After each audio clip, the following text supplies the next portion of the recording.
அஸ்ஸலாமு அலைக்கும். Hi friends, எப்படி நல்லா இருக்கீங்களா? குவைத் முழுவதிலும் உள்ள பள்ளிவாசல்களுக்கு புதிய கட்டுப்பாடு, புதிய சட்டம், தொழுகைக்கான நேரம் குறைக்கப்பட்டுள்ளது. அமைச்சகத்தின் அதிரடி முடிவு. அந்த நியூஸ் பார்க்க போகிறோம். அடுத்து இந்தியா பாகிஸ்தான் பிரச்சனையில் உள்ளே வந்த சவுதி அரேபியா. சவுதி அரேபியாவின் இளவரசரின் அதிரடி நடவடிக்கை. அந்த நியூஸ் பார்க்க போகிறோம். அடுத்து ஹாதிம் விசா மற்றும் ஷூன் விசா தொடர்பான மிக முக்கியமான தகவல்.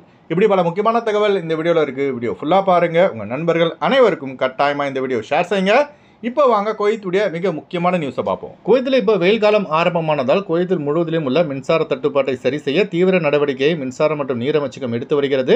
இதன் ஒரு பகுதியாக இப்போ குவைத்தில் உள்ள அனைத்து மசூதிகளிலும் தொழுகை நேரத்தை குறைக்க முடிவெடுக்கப்பட்டுள்ளதாக ministry of water and electricity தெரிவித்துள்ளது. அதாவது புதிய அறிவிப்பின்படி பார்த்தீங்கன்னா பள்ளிவாசலில் பாங்க சொல்லப்பட்டு 10 நிமிடங்களில் ஜமாத் தொழுகை நடைபெறும் என அமைச்சகம் தெரிவித்துள்ளது. இதற்கு முன்னாடியெல்லாம் 20 நிமிஷம் இடைவெளி இருந்தது. இப்போ இந்த 20 நிமிஷத்தை குறைச்சி 10 நிமிஷமாக மாற்றிட்டாங்க.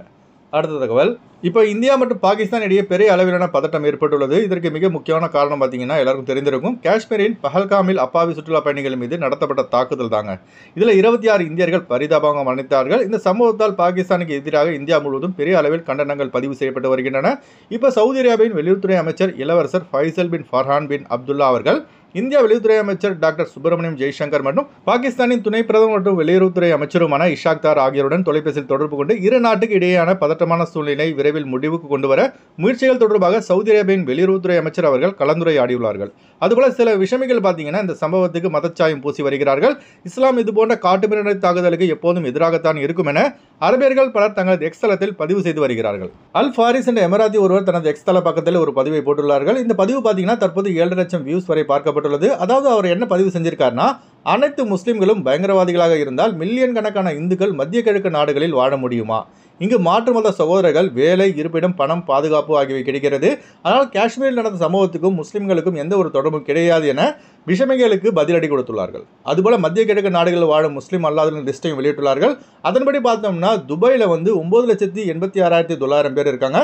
சவுதி அரேபியாவில் 4,51,347 பேர், குவைத்தில் 4,25,950 பேர், கத்தாரில் 3,35,967 பேர், யமன் நாட்டில் 2,97,103 பேர் என மாற்று மத சகோதரர்களின் லிஸ்ட்டை வெளியிட்டுள்ளார்கள். 1000 பேர் 1000 அரசியல் செய்தாலும் நாம ஒன்றாக இருந்தால் மட்டுமே நம்ம நாடு நல்லா இருக்கும். அடுத்து நம்ம சப்ஸ்கிரைபர் டவுட் கேட்டிருந்தாங்க. அஸ்ஸலாமு அலைக்கும். வலைக்கும் சலாம். வீட்டு டிரைவர் 2 வருட விசாவில் குவைத்துக்கு வந்துவிட்டு 1 வருடத்திலே ஊருக்கு சென்று விட்டு 4 மாதம் குவைத்துக்கு வராமல் இருந்தால் அந்த விசா கேன்சல் ஆகுமா? அப்படி கேன்சல் ஆனால் உடனடியாக வேறு கம்பெனி விசாவோ அல்லது வீட்டு டிரைவர் விசாவோ எடுக்க முடியுமா என்பதை தெளிவாக தெரியப்படுத்தவும். விசாரித்த போது 4 மாதம் ஊருக்கு சென்று விட்டு வராமல் இருந்து விசா கேன்சல் ஆனால் 2 வருடம் குவைத்துக்கு விசா கிடைக்காது என்று சொல்கிறார்கள். உண்மையான்னு கேட்டிருக்காரு. அதாவது ஹாதிம் டிரைவர் விசாவில் நீங்கள் ஊருக்கு போய் ரிட்டர்ன் குவைத்திற்கு வராவிட்டால் உங்களால் 2 வருஷத்துக்கு குவைத்துக்கு வீட்டு டிரைவர் விசாவில் குவைத்துக்கு வர முடியாது. ஆனால் மற்ற விசாக்களில் குவைத்துக்கு வர முடியும். ஆனால் அதற்கு உங்கள் விசா பார்த்தீங்கன்னா பழைய விசா கேன்சல் ஆகி இருக்க வேண்டும். அதுபோல் ஹாதிம் விசாவில் உள்ளவர்கள் லீவுக்கு ஊருக்கு போனால் 4 மாதம் வரை தான் ஊரில் தங்க முடியும். இந்த தகவலை தான் அதிகாரப்பூர்வமாக குவைத்துடைய உள்துறை அமைச்சகம் வெளியிட்டு இருந்ததாக அரபத்திரிகையில் தகவல் வெளியானது. ஆனால் சில பேர் பார்த்தீங்கன்னா ஹாதிம் விசாவில் ஊருக்கு போனால் 6 மாதம் வரைக்கும் ஊரில் தங்கலாம்னு சொல்லியிருக்காங்க. ஆனால் அது எந்த அளவுக்கு உண்மைன்னு தெரியாதுங்க. ஒருவேளை இருக்கலாம், இல்லாமலும் இருக்கலாம். குவைத் ஸ்டைலில் சொல்லணும்னா மேபி. ஆனால் அஃபிஷியலாக நியூஸில் வந்தது பார்த்தீங்கன்னா ஹாதிம் விசாவுக்கு 4 மாதம் வரை தான் ஊரில் இருக்கலாம், ஷூன் விசாவுக்கு 6 மாதம் வரை. இந்த தகவல் சம்பந்தமாக இந்த வீடியோ பார்க்குற நீங்கள் உங்களோட கருத்துக்களை மறக்காமல் கமெண்ட்ஸில் பதிவு செய்யுங்க. அடுத்து வாங்க ஃப்ளைட் விட்டு அப்டேட் பார்ப்போம். குறைந்த கட்டணத்தில் விமான டிக்கெட் எடுக்க விரும்புபவர்கள் ஸ்கிரீனில் தெரிகிற ஜியா டிராவல்ஸ் நம்பரை கனெக்ட் பண்ணிவிட்டு குறைந்த கட்டணத்தில் விமான டிக்கெட் எடுத்துக்கொள்ளலாம்.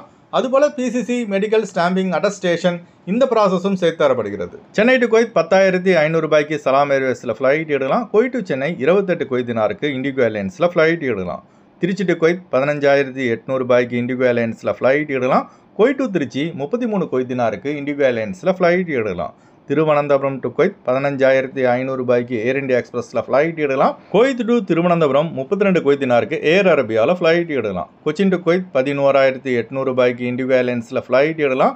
குவைத் டு கொச்சின் 34 குவைத் தினாருக்கு இண்டிகோ ஏர்லைன்ஸில் ஃப்ளைட் எடுக்கலாம். பெங்களூர் டு குவைத் 9,800 ரூபாய்க்கு சலாம் ஏர்வேஸில் ஃப்ளைட் எடுக்கலாம். குவைத் டு பெங்களூர் 34 குவைத் தினாருக்கு எத்தியாத் ஏர்லைன்ஸில் ஃப்ளைட் எடுக்கலாம். கொழும்பு டு குவைத் 54 குவைத் தினாருக்கு எத்தியாத் ஏர்லைன்ஸில் ஃப்ளைட் எடுக்கலாம். குவைத் டு கொழும்பு 31 குவைத் தினாருக்கு எத்தியாத் ஏர்லைன்ஸில் ஃப்ளைட் எடுக்கலாம். அடுத்து வாங்க குவைத்துடைய தினார் ரேட் பார்ப்போம். ஒரு தினார் குவைத் இந்தியாவின் மதிப்பு 277 ரூபாய் 24 பைசாவாக உள்ளது. ஒரு தினார் குவைத் இலங்கையின் மதிப்பு $970 ரூபாயாக உள்ளது. இப்போ நான் சொன்னது குவைத்துடைய அல்முலா ரேட்டுங்க. அடுத்து குவைத்துடைய கோல்டு ரேட் பார்ப்போம். 1 கிராம் 24 கேரட் தங்கத்தின் விலை 33 தினார் 361 ஃபில்ஸாக உள்ளது. 1 கிராம் 22 கேரட் தங்கத்தின் விலை 30 தினார் 592 ஃபில்ஸாக உள்ளது. ஓகே ஃப்ரெண்ட்ஸ், இந்த வீடியோ ஷேர் செய்யுங்க. இந்த வீடியோ சம்பந்தமா நீங்க என்ன நினைக்கிறீங்கன்னு மறக்காம கமெண்ட் பாக்ஸ்ல பதிவு செய்யுங்க. எப்போதும் இணைந்திருப்போம். உங்களின் ஒருவன் ஜியாவுதீன். அஸ்ஸலாமு அலைக்கும்.